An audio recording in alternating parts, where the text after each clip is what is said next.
boys under 18 race. 117 athletes from EAF Kenya, Chile, Croatia, Czech Republic, England, Ireland, Italy, Kenya, Luxembourg, Mexico, Morocco, Namibia, New Zealand, Nigeria, Qatar, Rwanda, Saudi Arabia, Tanzania, Turkey, and Uganda. And that, just a special mention, all the East African countries are represented here today except the South Sudan. Except the South Sudan and Ethiopia. Of course. The Horn of Africa. The Horn of Africa. And I look at Ethiopia, I'm like, the calendar differs with what we have down here. So that's why they couldn't be represented in this one. But it is East Africa against the rest of the world. Who will carry the day? Look at this one. Uganda, of course, the reigning champions. But will they be dethroned? Kenya has already reigned supreme in 5 races. This is the 6th, and this is the most competitive of them. So many years ago, they would sort of run through a pin, right? Because that's how you just want to set up the team. Right now, it's looking very busy at the start line because it's 117 athletes. But it should be interesting to see the kind of tactics that the teams employ. Is Kenya looking to make a statement? Who is going to be asking questions on in this race? Many questions will be asked. 5,100 meters, under 18 boys, the last race of the day. And of course, you are watching it live on ISF TV. The only place you can find such in that they give you the best piece of action, they give you the best cutaways, and of course beautiful photos. And of course today we are at the Congress was something interesting. ISF, it's not only cross country, they have 21 sports, 21 disciplines, from aquatics, football, volleyball right now taking place. Is it in Poland? In the next 2 weeks there'll be football in China. So ISF doing so much to ensure that there's youth development in sports. It's the Olympics for school students, really. And interesting to note at the start line that the 2 main protagonists are at opposite ends of the arc. Opposite ends of the arc. On the left, on the right of picture, you find Kenya. On the left of picture, Uganda. Of course. Should be interesting to see how they place themselves. 10 Kenyan athletes in this one. Watch out for the likes of KIPKOSGEI, Nelson Simiren, Bavin Mudi, Kevin Kiprop, Bernard Kipkumbi, Brian Kiptoo, Perina Stinega, Eli Kiplimo, Victor Kiptum, and Rooney Balala of Nyanza. But right now, they are all in Kenyan colors. Huge expectations. Uganda, Kenya, Tanzania, and of course, watch out for Morocco. This is our final event of the day.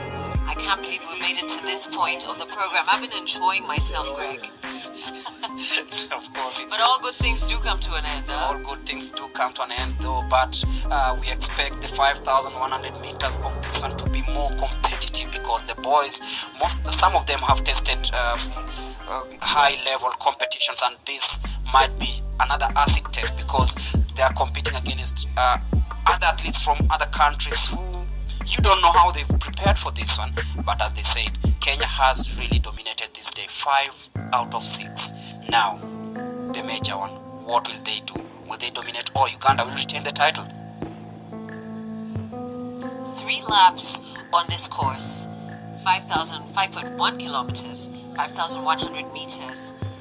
So you really just truly have to pace yourself, Greg. Even though I'm sure they're strong and they feel strong, you want to just keep the pace right so that you finish strong. It's really to test your endurance. And of course, we'll be looking forward to how they get off the starting place. And as usual, the Kenyans hitting the front early, and it's a tactic they've used to win the 5 previous races, and they'll be looking forward to using this one. But then watch out also for the Tanzanians who are coming really well. It's a region that is untapped, especially in athletics. And of course, it is Kenya, Morocco, Tanzania, Kenya. It's too close. Early days, of course, but then you look at this one, it's like maybe the Moroccans also want to have a say on how this race goes. Indeed. It's a 1-2 from Kenya at this very early stages. 117 athletes, quite the representation. That's a huge number. And it looks to me like we're going to have some overlapping at some point in the race, because those that are dominant are just so strong at this point. And you can see that snake-like wind down the hill. That shows you that most of these athletes have started at the same pace, but the problem is who will accelerate and who will maintain.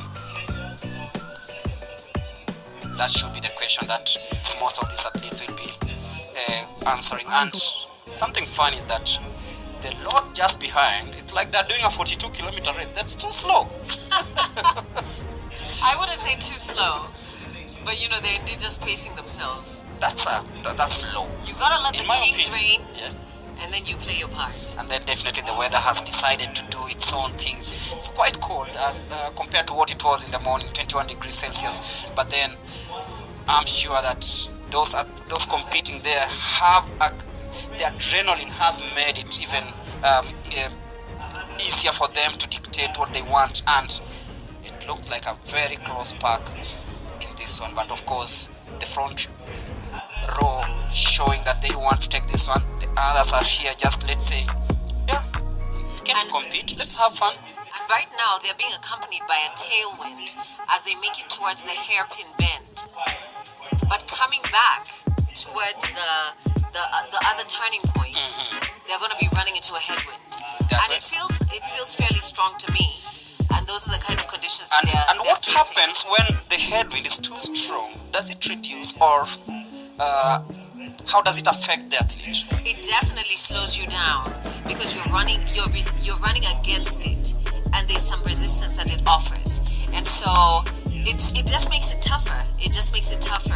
But the conditions are the same for all the athletes. That's what cross country is about, and it's the same for everyone on the day.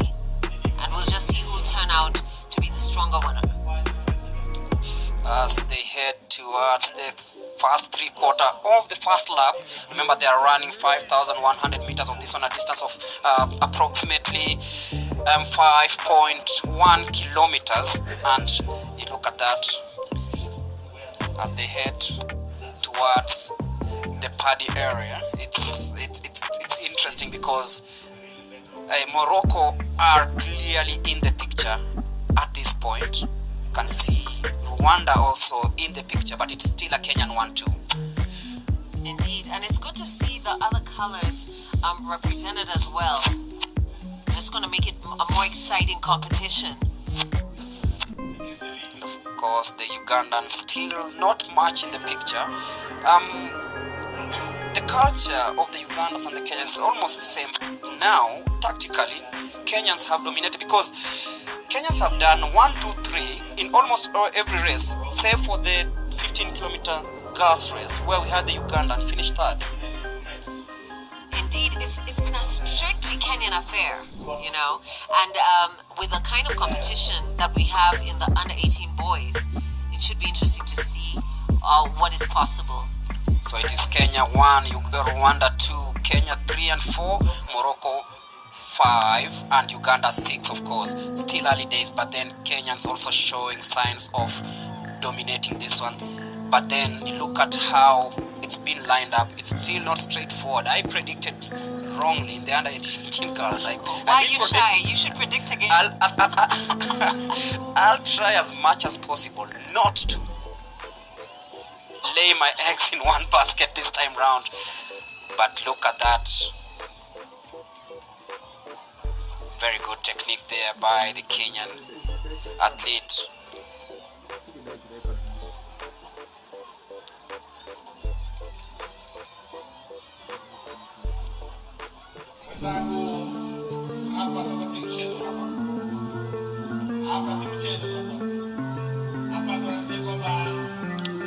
PHANUEL KIPKOSGEI is actually in the lead. PHANUEL KIPKOSGEI Coach. PHANUEL KIPKOSGEI Coach in the lead. Of course, was the winner in Sirikwa. So that shows you that this is someone who is on a mission, leading the way just as he did in the trials.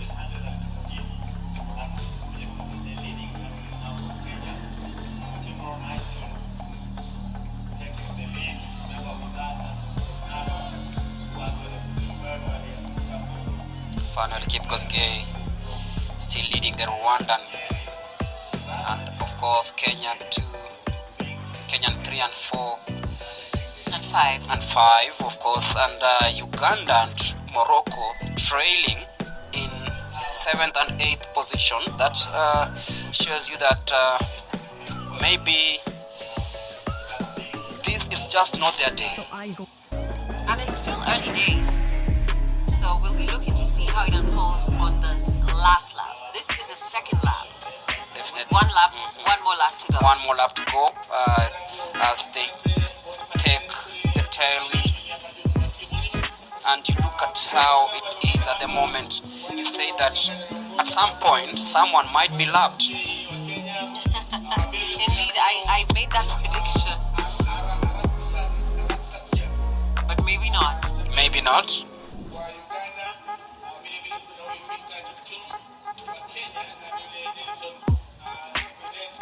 PHANUEL KIPKOSGEI has already made his way through the hairpin bend. Just a very, very dominant athlete at this age, at this stage of his career. Looks like more good things coming. And you look at the technique he's using. It's like he knows exactly it's a stake, a global medal, and of course a gold medal, and the home support. Everything just favors him to this moment. And he's running very relaxed. Looks very relaxed. His arms look relaxed. Just looking like this, you know, he came here to answer the questions that are being asked of him. And PHANUEL KIPKOSGEI may very well go on to become one of the greats. One of the greats that Kenya has produced. We have a lot of athletes, including 1,500 meter world record holder, Faith Kipkosgei, whose career started at school level. And that's why such competitions are so important, because this is really how you jumpstart their careers.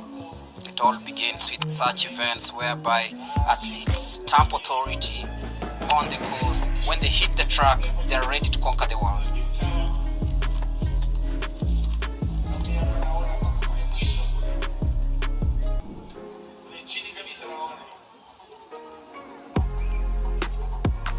And PHANUEL KIPKOSGEI actually is taking a moment to look back at his competition. So still very, very aware that he is the one to be chased at this moment. PHANUEL KIPKOSGEI is still in the lead. And I believe the pace has slowed down a little bit on the second lap. Maybe he's saving up his energy for the surge in the last lap.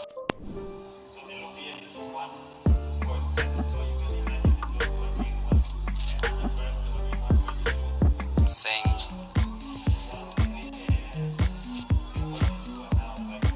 look at PHANUEL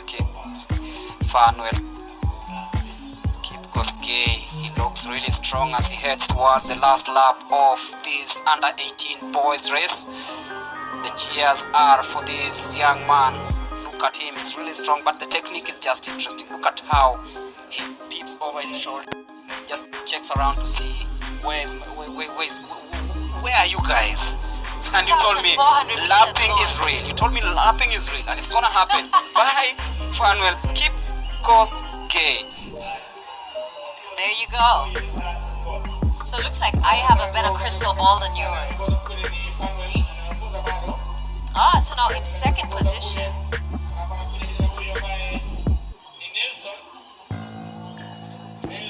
Nelson Simiren in second place. Nelson It's just like a repeat of the Sirikwa. yes, Nelson Simiren now takes it to second position, overtaking the Rwandan, who maybe gave a bit too much too soon. Yes, and I believe he might have thought that maybe if he went faster too early, he was going to be able to keep up with the Kenyans. Maybe because he's still in the podium place, still in third, which is not a really bad position to be at the moment. But for now, it is PHANUEL KIPKOSGEI and Nelson Simiren in 1 and 2. PHANUEL still looking over his shoulder, looking at his bag, Does he? At this point, I don't know, he looks very, very strong to me. So I'm just wondering, when he has determined to surge, he still has a very significant lead. He's opened up the gap, and he still has time and energy to look back, wondering where the rest of the competition is. And it being the last lap, I'm sure he'll maybe want to post a better time, faster time in this one, because it's just 5,100 meters, and you look at how he's placed himself. Very, very, very tactical. And these are athletes from other countries. You can see an athlete from Tanzania. Those are two Turkish athletes, and of course the Ugandans who've really not had a good day, the New Zealand athletes. And of course this is an athlete from England, not really having a good day here, but of course they say when you compete, you are all winners. You can see the tired legs on the course, but it doesn't matter really, because as they say, the way you prepare yourself, the way you compete, and the way you finish is what is more important than just a position. A podium finish, yes, but this is just a preparation for, let's say, the future. And the likes of Diana Chepkemoi, the likes of PHANUEL, KIPKOSGEI, Nelson Simiren have just shown you that even if I win today, tomorrow it might be someone else. So it's just easy to say that all these athletes that have come down here are all winners. PHANUEL, KIPKOSGEI, Nelson Simiren have already made their way past the hairpin bend, and now we'll be experiencing a bit of the undulations that we have on this track, but not too much, because it's still it's a fairly flat course.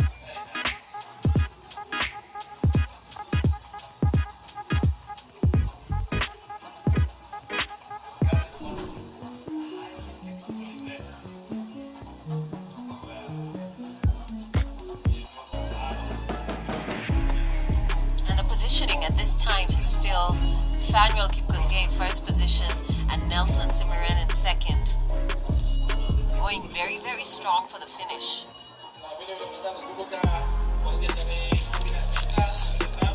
Something that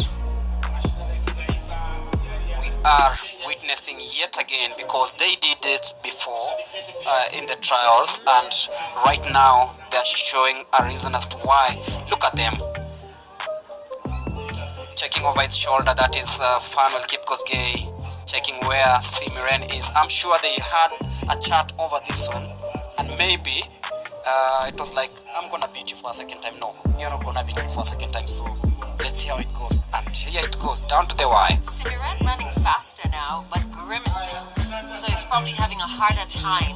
PHANUEL, KIPKOSGEI, very relaxed running, coming into the finish. But a 1-2 finish, not too shabby. Definitely, and Kenya sweeping the under-18 boys race yet again, wrestling the title from the Ugandans. As PHANUEL, KIPKOSGEI heads to the home stretch, he knows that he's got this one. Nelson Simiren, a man from the Eastern Province, comes in second, but the winner of today will be PHANUEL, KIPKOSGEI of the Rift Valley, the new champion, the ISF World School Cross Country Championship under-18 race. And those are the winners. Number 1, PHANUEL, KIPKOSGEI. In second place, Nelson Simiren. And it's another joy for Kenya as they take yet another podium finish, a clean sweep for the Kenyans in the under-18s. And I think you heard the cheers. That was because Kenyans were cheering the 4th place athletes. So it could be a 1, 2, 3, 4 for Kenya, denying the Rwandan the podium and pushing him back to 5th position. And it is something that we really didn't expect, because most of those you had spoken to had said that Uganda will give us strong competition, being the defending champions, but then the Kenyans were like, this is our day, this is what we have, this is our home, and these races we're gonna dominate. Kenya winning all but not one medal in this competition. Staggering. That is incredible.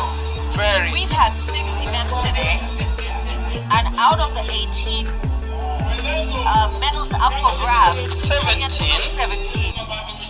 Wow. Wow. Incredible scenes here at the Ngong Race Course as we signal the end of the under-18 boys race in this ISF World School Cross-Country Championship. But this total dominance, I didn't expect this one to happen, but yet again, the Kenyans just showing that they were class above the rest of the competitors. No disregard to the competitors who came here, but then the Kenyans have just shown that they were better. Don't forget to like and subscribe for more exciting sports content.